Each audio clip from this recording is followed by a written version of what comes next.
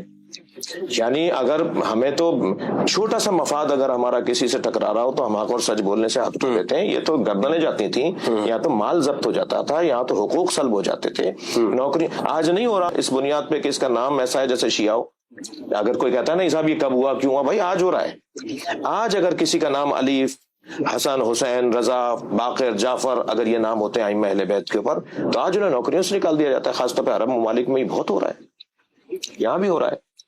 تو ماضی میں تو اس سے زیادہ تھا، یعنی باقاعدہ درباروں میں بلا کر پہلے تو ذلیل کیا جاتا تھا، اور اگر کوئی آ جاتا تھا تو اسے ذلیل کیا جاتا تھا، اور اگر بغیر علم کے کہ یہ کون ہے اور بعد میں معلوم ہوتا تھا یہ، تو اسے نکال دیا جاتا تھا، اس کو بیت المال سے حق اس کا بند کر دیا جاتا تھا۔ تو جب اتنی سختی میں کوئی رہتا ہو تو یہ تو آپ کو تو یعنی یہ معجزے سے کم نہیں ہے کہ ان تمام مصائب اور مشکلات کے باوجود آج اتنی بڑی تعداد کے اندر شیعہ دنیا کے اندر موجود ہے، یعنی کروڑوں کی تعداد میں شیعہ اس وقت دنیا کے اندر موجود ہے۔ ان تمام تاریخی، آپ کو میں عرض کروں کہ میں نے مقاتل الشیعہ نامی عنوان پر 14 جلدی کتاب تالیف کی ہے، جو میں 1994 سے کام کر رہا تھا، مقاتل الشیعہ۔ اس کی جو پہلی جلد ہے نا، وہ 14 صدیوں کی داستان ہے، وہ میں آپ کو پیش کروں گا، چھپ کر آ گئی ہے۔ دوسری جلد جو ہے اس کی، وہ ہے سانحہ ٹھیڑی کے اوپر، جو پاکستان کا سب سے بڑا سانحہ تھا، شیعوں کو مارا گیا تھا۔ تو پہلی صدی، معاف کیجیے گا، پہلی جلد کو آپ جب دیکھیں گے تو میں صدی چلا ہوں اس میں، پہلی صدی میں ہمارے ساتھ کیا ہوا ہے، دوسری صدی میں ہمارے ساتھ کیا ہوا ہے۔ تو اگر 1400 سال کے حالات، اور یہ پورے شیعہ کے قتل کی تاریخ ہے۔ جی اچھا، جبکہ وہ ابھی 700 صفحوں کی کتاب ہے، اور میں اس بات کا معترف ہوں کہ میں نے شاید اشاروں میں بات کی ہے۔ 700 صفحوں کی اتنی ضخیم کتاب لکھنے میں کامیاب ہوا۔ میں ایک عرصے سے کام کر رہا ہوں، تحقیق ہے میری، جیسا جو بھی طالب علمانہ میں دعویٰ نہیں ہے، کوئی علم نہیں اپنا، لیکن ہمارے ساتھ جو کچھ ہوا نا اس دنیا میں، تو یہ تو بڑی تعداد میں شیعہ ہیں، یہ تو اس سے بہت کم ہونے چاہیے تھے۔ یہ تو ہمت کی ہے، نظریہ جب مضبوط ہو تو پھر انسان ہمت کر جاتا ہے۔ پشت پر اگر نظریہ مضبوط ہو، اس لیے ہمت کی لوگوں نے جانیں دی، قربانیاں دی، مال اپنا لٹوایا، برباد کروایا، مگر کہا نہیں، ہمیں مرنا ہے، ہمیں اللہ کو جواب دینا ہے، یہ دنیا تو ویسے ہی ختم ہو جائے گی، ہیپیٹائٹس بی سی میں مر جائیں گے، ایکسیڈنٹ میں مر جائیں گے، ہارٹ فیلئر میں مر جائیں گے، بہتر نہیں ہے مولا علی کا نام لیتے جان جائیں، بہتر نہیں ہے اہل بیت کی محبت میں ہم اپنے وجود کو پیش کرتے ہیں۔ اس اعتبار سے اگر آپ لیں گے تو شیعہ اگر کم ہے تو اس کا ایک بڑا سبب یہ ہے کہ ان کے ساتھ اچھا نہیں ہوا۔ میں ایک چیز جاننا چاہتا ہوں حضرت، کہ مجھ سے اکثر دوست پوچھتے ہیں کہ آخر کیا وجہ ہے کہ تم شیعوں میں اتنی دلچسپی لیتے ہو، تو میں نے ان میں ایک بات بہت اچھی دیکھی ہے جس نے مجھے بہت متاثر کیا ہے۔ ایک تو ان کے علماء کا اخلاق، کردار، اور دوسرا میں نے یہ دیکھا ہے کہ معذرت کے ساتھ اگر لوگ کسی کو میری بات بری لگ جائے، تو ہماری جس معاشرے میں تربیت ہوئی ہے وہ یہ کہ شیعہ اس طرح ہے، برے ہیں، وغیرہ وغیرہ، گالی دینا، لیکن میں نے کبھی کسی شیعہ عالم کو یہ نہیں دیکھا کہ وہ اپنے بیان میں ہمیں برا کہہ رہا ہو۔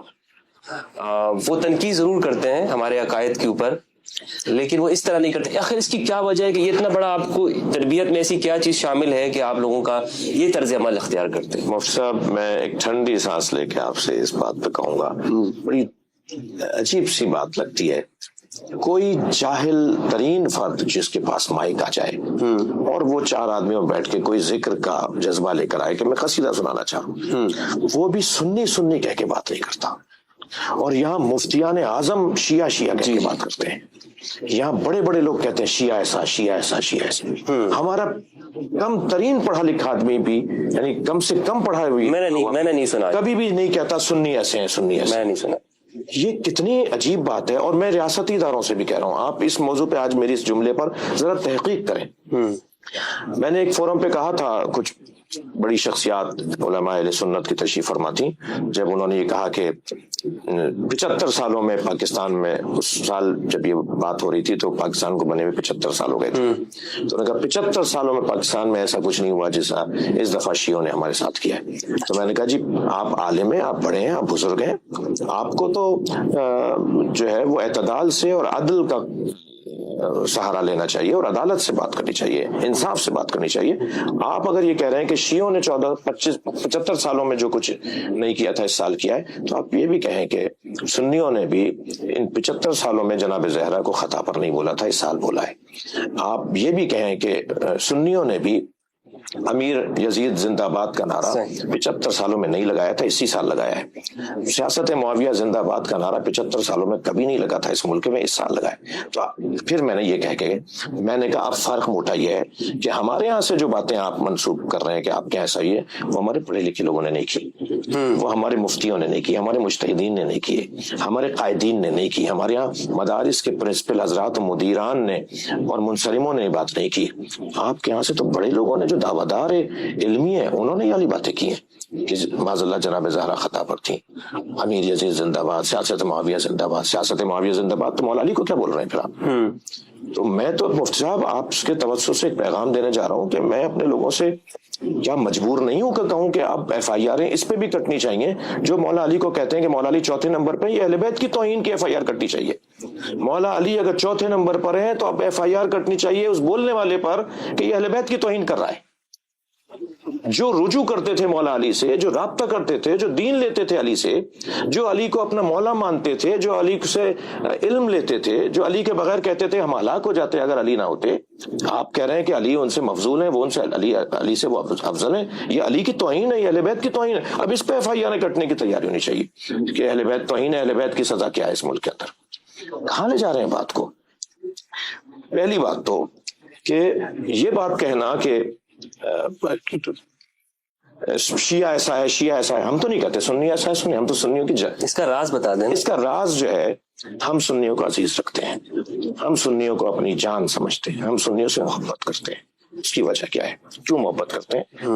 ایک تکفیری ملا ایک جگہ پکار رہا تھا، اس نے میرا نام بھی لیا کہ سنیوں سے تو پیار کرتے اور سنیوں کے آقاؤں سے پیار نہیں کرتے۔ تو بھائی سنیوں کے آقاؤں سے جو گفتگو ہے نا وہ علمی گفتگو ہے، وہ تحریری گفتگو ہے، مناظراتی گفتگو ہے، وہ علمی مباحث ہیں، علمی گفتگو ہے، اس پہ وہاں بیٹھ کر بات کریں گے۔ یہ جو وہ جس نے مولا کائنات کو ایسے کہا، بی بی کو ایسے کیا، بی بی کے دروازے پر گیا، مثلا وہ اس زمانے کی بات تھی۔ یہ جو اہل سنت ہے نا، یہ اس کے دل و دماغ میں اگر کسی دشمن علی کا تصور بیٹھا ہوا ہے تو یہ مستضعف ہے، یہ بیچارہ مجبور ہے، یہ اس تک بات پہنچی نہیں ہے۔ اور پھر اگر آپ کو کسی تک حق بات اور سچ بات پہنچانی ہے تو اسے محبت کرنی ہوگی، آپ اس سے پیار سے بات کریں گے، آپ کو اس سے پیار سے بات کرنا پڑے گی۔ اگر آپ کا ہدف یہ ہے کہ آپ اس تک حق پہنچانا چاہتے ہیں تو اس سے نفرت نہیں کر سکتے۔ ہم اس لیے اہل سنت سے پیار کرتے ہیں، محبت کرتے ہیں کہ اہل سنت تک حقائق پہنچا سکیں، ایک بات۔ دوسرا، اہل سنت تو کلمہ گو ہیں، نبی کا کلمہ پڑھتے ہیں، اللہ کا کلمہ پڑھتے ہیں، نبی کا کلمہ پڑھتے ہیں، نماز پڑھتے ہیں، دین اسلام کو مانتے ہیں۔ ہمیں تو حکم ہے مولا علی کا کہ کافروں کے ساتھ بھی اخلاق سے بات کرو، ہمیں تو حکم ہے نبی مکرم کا کہ مشرکوں سے بھی اخلاق سے بات کرو۔ قرآن نے کہا ہے کہ لین اور پیارے اور میٹھے اور دھیمے لہجے میں جا کے بات کرو۔ تو قرآن، نبی مکرم، ائمہ اہل بیت کا فرمان ہے کہ اخلاق سے، پیار سے، محبت سے بات کرو۔ آپ کو اگر کسی تک اپنی بات پہنچانی ہے تو پہلے سلام تو کر لو، مسکرا کے دیکھ تو لو اس کو، اس کے ساتھ کچھ معانقہ مصافحہ تو کر لو۔ تو ہمیں حکم قرآن و حدیث کا یہ ہے کہ اخلاق سے رہو، پیار سے رہو، محبت سے رہو، اور اگر وہ بات تمہاری مان لے، تمہاری بات سمجھ لے تو فبیہا نعم المطلوب، اور اگر وہ نہیں مان رہا تو وہ تو بہت عرصے سے ہو رہا ہے ایسا، کچھ دن اور صحیح۔ اس میں اہل بیت کی تعلیمات کا بھی اثر ہوگا بہت زیادہ۔ آپ دیکھیں کہ مدینہ منورہ میں امام حسن مجتبیٰ علیہ السلام کو ایک شخص نے دیکھ کر آپ پر سب کیا، آپ پر شتم کیا، آپ کو ناسزا کہا، دشنام دی۔ امام